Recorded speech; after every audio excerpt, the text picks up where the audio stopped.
wabarakatuh. Selamat sore teman-teman Baca ID. Hari ini Arin akan kembali lagi untuk podcast ya, tapi dengan berbeda gestar nih hari ini. Nah, hari ini Arin akan ditemenin sama Pak Ihsan selaku GM dari Hotel Wisprime Hasanuddin Makassar. Selamat sore Pak. Selamat sore. Terima kasih loh. Terima kasih sudah datang ke Wisprime Hotel Hasanuddin. Sayang, terima kasih karena mau diganggu nih waktunya sore sama-sama. Ini. Ya, kalau begitu kita boleh buka masker, siap. Pak. Oke. Iya, soalnya pengap guys. Oke, nggak apa-apa ya. Ini kita jarak-jarakan kok duduknya gitu. Jadi kita langsung next aja ya, masuk ke question. Bagaimana keadaan Wisprime Hasanuddin Makassar sebelum dan sesudah pandemi nih Pak kira-kira? Oke, terima kasih. Untuk saat ini Wisprime Hotel Hasanuddin, di mana selama sebelum pandemik dengan sekarang masa pandemik memang akan terjadi sangat menonjol sekali ya tingkat hunian dari hotel. Biasa sebelum masa pandemi, okupansi hotel itu atau kegiatan hotel itu lumayan sangat bagus ya. Jadi kalau dilihat dari okupansinya itu rata-rata bisa mencapai 50% ke atas. Tapi pas masa masuk di pandemik itu bulan April, yang agak menyolok tuh di bulan April. Itu memang langsung drastis turun, okupansi itu bisa mencapai 20%. Tapi dengan istilahnya proses ini kan dari bulan April ini kita mulai terjadinya pandemik dan bulan selanjutnya itu kita mulai ada hotel melakukan strategi ya, yang mana walaupun di dalam masa pandemik ini ada terjadi peningkatan di bulan-bulan selanjutnya yang tadinya mungkin okupansi di 20% mulai meningkat sampai ke 30%, 40%. Itu sih secara okupansinya ya. Kalau sekarang udah berapa persen? Kalau untuk saat ini kita bisa mencapai ke 40%. Cuma kondisi sekarang adanya PPKM ini kan itu ada sedikit penurunan lagi bisa mencapai ke 35. Yang tadi dari 20% 20 ke 30 sampai waktu itu sampai 40. Tapi dengan adanya PPKM karena kondisinya seperti ini agak menurun lagi ya bisa sampai sekitar 35%. Cuma yang memang agak sedikit mencolok itu dari hotel itu rata-rata kegiatan yang sangat benar-benar menurun karena memang secara peraturan yang sudah ditetapkan oleh pemerintah bahwa tidak boleh ada kegiatan-kegiatan yang seperti kerumunan kerumunan, terus kegiatan-kegiatan dari misalnya pemerintahan atau misalnya acara pernikahan, resepsi atau lainnya itu kan kita sangat dibatasin sekali ya. Nah itu sangat menyolok sekali penurunannya gitu. Tapi kan hotel mungkin nanti ada kiat-kiatnya bagaimana tetap mempertahankan itu. Tadi kan ada beberapa kegiatan yang katanya memang dibatasi. Nah, saya lihat di Wisprime ini ada juga ruangan ballroomnya atau ruang meeting gitu. Itu masih dipakai nggak sih selama PPKM ini? Sebenarnya untuk ruangan meeting kita tetap ada, kita istilahnya menyediakan. Cuma hanya kembali kalaupun ada kegiatan-kegiatan yang sifatnya tidak terlalu banyak. Karena kan sekarang kapasitas ruangan itu sesuai dengan aturan pemerintah bahwa hanya bisa dipakai 25% dari total ruangan tersebut gitu. Seperti itu yang kita. Kalau gitu kita next lagi ya di question kedua.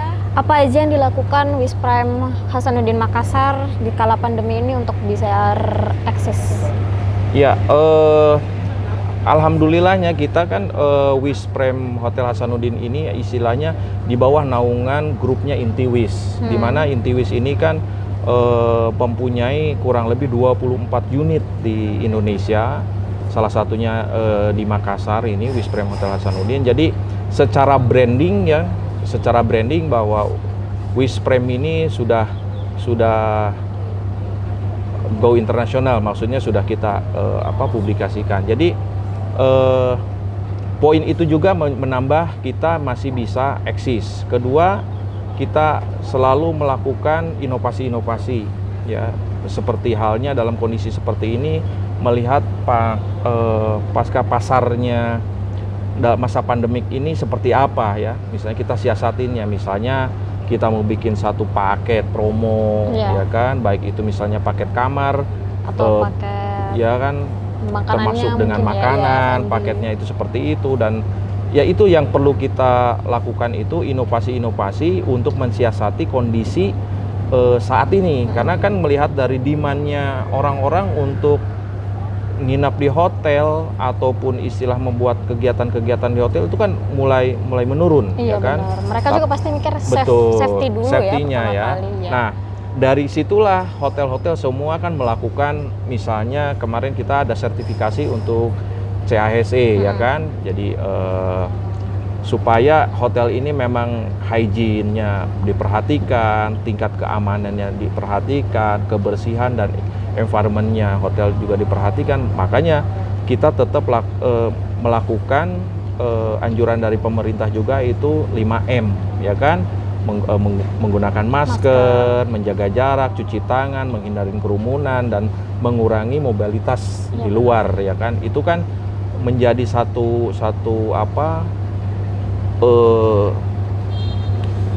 pokoknya supaya tamu melihat kalau datang ke hotel tersebut itu berarti aman lah ya. Jadi kita tetap harus menjaga prokesnya, dan semua jadi tamu pun yang nginep ke sini jadi lebih nyaman. Gitu. Karena safety sih yang paling penting itu ya Pak. Betul. Karena kalau misalkan kita aja udah nggak ngerasa safety di hotel tuh kayaknya ragu-ragu gitu. Apalagi di masa PPKM gini, orang juga butuh yang namanya liburan. Tapi kita nggak bisa liburan keluar gitu, keluar kota. Jadi pilihannya mungkin bisa staycation. Staycation, gitu. betul sekali. Makanya kita selalu bikin paket-paket staycation lah yang memang bisa istilahnya untuk tamu-tamu itu bisa bisa lebih nyaman lebih nyaman ya, biar itu lebih bisa refreshing aja gitu, walaupun cuma di kamar doang kali atau di swimming poolnya bisa gitu untuk nyehatin mental sih sebenarnya. Betul ya. Oke, kalau gitu kita next lagi di pertanyaan ketiga. Di Wisprime Hotel Hasanuddin ini ada nggak pengurangan pegawai atau PHK di selama pandemi? Oke. Jadi sebetulnya selama pandemik ini banyak strategi-strategi atau istilahnya terobosan-terobosan yang dilakukan oleh pihak manajemen hotel, semua hotel ya. Jadi kan hotel memikirkan bahwa kondisi pandemik ini yang mengalami penurunan yang sangat drastis. Itu pasti ada namanya strategi-strategi untuk bagaimana supaya hotel ini survive. Ya kan, salah satunya mungkin yang dibilang masalah PHK itu sebetulnya ada beberapa hotel yang melakukan seperti itu. Cuma kami di sini melakukannya seperti bukan di PHK, dalam arti perampingan itu dalam arti dirumahkan sementara. Oke, dirumahkan jadi sementara. Kan namanya hotel kan kadang-kadang fluktuatif ya. Ini kondisinya rame, kita bisa panggil lagi, ya kan? Seperti itu. Jadi sementara ini kita rumahkan dulu. Jadi kalau kondisi hotel mulai pick up lagi ya kita panggil lagi. Tapi secara overall keseluruhan untuk namanya kita melakukan saving cost ya. Artinya karyawan itu istilahnya dirumahkan dulu ya kan. Di saat nanti kondisi hotel mulai membaik, kegiatan mulai ini kita panggil lagi gitu. Kita panggil lagi. Memang sih kembali lagi ke kebijakan manajemen ya. Kan biasanya banyak strategi-strategi kebijakan manajemen itu yang melakukan bagaimana supaya hotel ini survive. Karena kan hotel itu akan melihatnya dari omset ya, pendapatan yang masuk, dan bagaimana mengelola untuk pengeluarannya itu supaya kita mendapatkan tetap ada GOP-nya kan gitu, seperti itu. Jadi sejauh ini kita lakukan seperti istilahnya dirumahkan.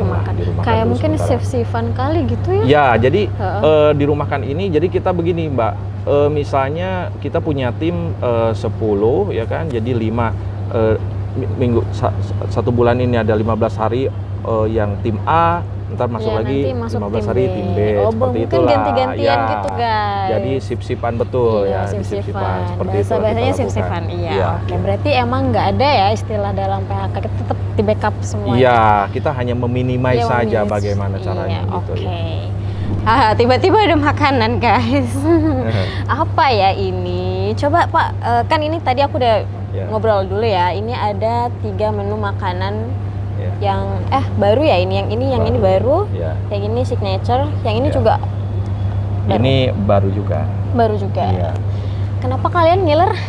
Makanya sebetulnya begini, tantangan terbesar ini kan di dunia pariwisata ini kan bagaimana selama pandemik ini bisa survive kan? Iya. Tadi ada pertanyaan ke sana iya, juga next kan. Nah, pertanyaan ini salah adalah satunya. tantangan F&B. Jadi tantangannya di sini kalau kita menjual satu hotel, itu hotel kamar lah. Iya. Ya kan? Jadi yang sebetulnya kalau udah dunia pariwisata apa hospitality, Bener. kita kan menjualkan jasa pelayanan.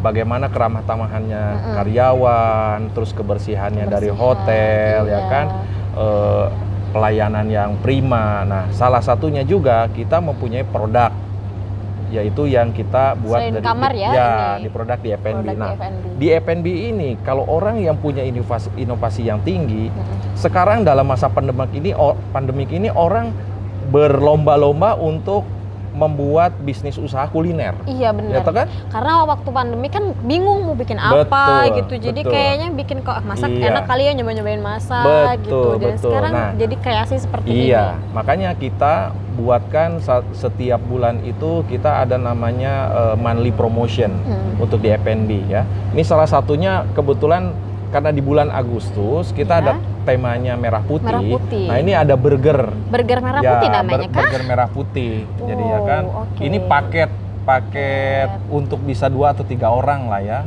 Hanya cukup dapat 75.000. Itu nanti dapat minumannya ice lemon tea. Nah, salah satunya itu. Kemudian ini makanan yang sebagai signature-nya Wisprem. Namanya ini hijau-hijau ya, nasinya. Nasi goreng Wis. Oke, nasi goreng Wis. Nasi goreng Wis ini kenapa dibikin hijau? Karena memang Wisprem ini lebih identik ke warna hijau. Iya, dan warna hijau ini bukan dari bahan makanan dari pewarna, bukan. Tapi ini dari sayuran organik yang kita blend dan kita mix dengan nasi. Jadi warnanya hijau. Warnanya hijau alami. Ya. Iya, Kemudian ada kondimen-kondimen lainnya. Nah, ini yang saya buat namanya Extravaganza Bento. Extravaganza ya, Bento. Extravaganza Bento ini salah satunya. Salah satunya adalah ayam geprek sambal matah. Cukup 30.000 saja sudah termasuk dengan minum. Oke, 30.000. Malah untuk yang Extravaganza ini, Bento ini kita bisa untuk pesan delivery minimal 5 box kita free untuk delivery. Free delivery. Ya, free delivery. Itu 5 box. Makanya kan sekarang orang jangan keluar rumah gitu kan. Makan di rumah aja, take away aja deh, pesan kan? GoFood atau apa gitu. Jadi kita kelebihannya kalau misalnya Bapak Ibu pesan ke sini untuk minimal ini sudah gratis. Gratis ongkir dari kita yang antarkan. Dikasih gratis ongkir. Hanya cukup 30.000, ini juga termasuk minuman. Iya, ya. benar. Makanya tantangan di F&B ini kami di sini selalu membuat inovasi setiap bulan itu apa sih yang makanannya apa aja yang bisa diinovasi supaya gitu kan kadang-kadang tamu nggak bosen kali iya orang. Betul, tamu juga yang nginep gini aduh ada variasinya gitu, ada yang lain gitu ya. Itu memang bagaimana kita mensiasati supaya hotel ini bisa tetap survive. Iya benar. Itu adalah kembali lagi ke inovasi harus kita. Harus ada inovasi yang terbaru banget. Kalau kayak gitu-gitu aja orang mungkin akan mikir aduh kayak gitu aja bosen. Iya. Dan apalagi makanan gitu ya. Mungkin kalau bahasa Jawanya ngenek gimana sih? Iya betul gitu. Iya betul. Supaya orang nggak ngenek, supaya orang nggak bosen, kita bikin inovasi baru dan ternyata Wisprem ada ini inovasinya gitu. Ada burger merah putih tadi, terus ini adalah signature dan itu extravaganza. Kita tinggal nunggu nanti di bulan depan, di bulan September menu terbaru lagi akan keluar. Tiap bulan? Setiap bulan kita buat. Astaga, aku kira ini nggak setiap bulan, Pak. Oke, berarti tiap bulan teman-teman kalau mau nyobain silahkan. Ini bisa di take away loh, dan katanya tadi free delivery ya, free delivery untuk 5 box. Jadi siapa tahu ada teman-teman yang mau, silahkan dipesan di Wisprem Hasanuddin Makassar ya. Oke, kita lanjut di sesi berikutnya. Boleh tahu nggak perjalanan singkat Bapak selama menjadi GM ataupun karir gitu? Oke. Sebetulnya saya mengawali karir itu dari tahun 95. Kebetulan di 95 saya melamar suatu pekerjaan dan kebetulan ada kesempatan saya menjadi seorang waiter Basicnya di waiter sebetulnya. Basicnya di waiter. Tapi Waiter memang saya. Bapak, tunggu, kuliah perhotelan? Sebetulnya kuliah saya tidak di perhotelan, karena saya setelah lulus kuliah itu masuk di jurusannya itu radio komunikasi kapal. Radio komunikasi kapal. Anak komunikasi kan? juga? Iya, komunikasi Waduh, di berarti kapal. kita sama, guys. Jadi di radio Oke. kapal, ya kan, waktu itu yang disebut namanya Markonis. Tapi ya kita saat itu, saya hanya bagaimana caranya kita bisa istilahnya tinggal di Jakarta itu ya. Survive ya, Survive, karena Jakarta. ya kita cari channel untuk cari Iya. pekerjaan, dan alhamdulillah tahun 95 saya mendapat kesempatan. Waktu itu ada salah satu restoran lumayan besar, itu restoran Chinese. Nah, itu awal karir saya di 95 masuk di restoran sebagai waiter. Nah, kemudian berjalannya waktu saya di restoran waktu itu sampai 1997 ada kesempatan hotel buka, hotel besar di Jakarta, dan alhamdulillah saya di situ mulai karir di dunia perhotelan itu masuk di 97. Salah satu hotel besar di Jakarta, dan saya memang tetap bergeraknya di bidang F&B, di restoran juga. Kebetulan saya pegang waktu itu restoran, salah satunya restoran Thailand, kemudian saya juga pegang coffee shop, dan beberapa juga bar. Nah, itu karir mulai dari 97 sampai sekarang saya di hotel. Dan memang kalau sudah hotel, dunia hotel dan F&B itu sangat erat. Jadi bener.